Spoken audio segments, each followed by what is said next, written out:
তো hello guys, কেমন আছো তোমরা সবাই? আশা করি তোমরা সবাই খুব ভালো আছো আর আমিও খুব ভালো আছি। তো গাইস, এটা হলো আমার চ্যানেলের ফার্স্ট ব্লগ। তোমরা যদি এই ব্লগটাতে ভালো সাপোর্ট দেখাও, তাহলে আমি প্রতিদিন ট্রাভেলস বা আমি ডেলি কি করছি না করছি সবই তোমাদের সাথে শেয়ার করব। হ্যাঁ গাইস, যারা এখনো চ্যানেলটাকে সাবস্ক্রাইব করোনি তো প্লিজ চ্যানেলটাকে সাবস্ক্রাইব করে দাও, কারণ আমি 100 সাবস্ক্রাইবারের খুবই কাছে আছি।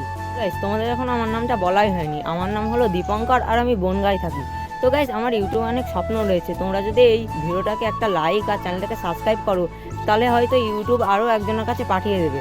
তো গাইজ, আমাকে একটু সাপোর্ট করো, তাতে আমি হয়তো আমার কিছু স্বপ্নগুলো পূরণ করতে পারি। তো গাইজ, আজকে আমার ফার্স্ট ব্লগটা এখানেই শেষ করব। তো নেক্সট ভিডিও দেখার জন্য তোমরা রেডি কিনা অবশ্যই কমেন্ট করে জানাবা। তো চলো, আজকের ভিডিওটা এই অবধি। তোমাদের সবাইকে বাই।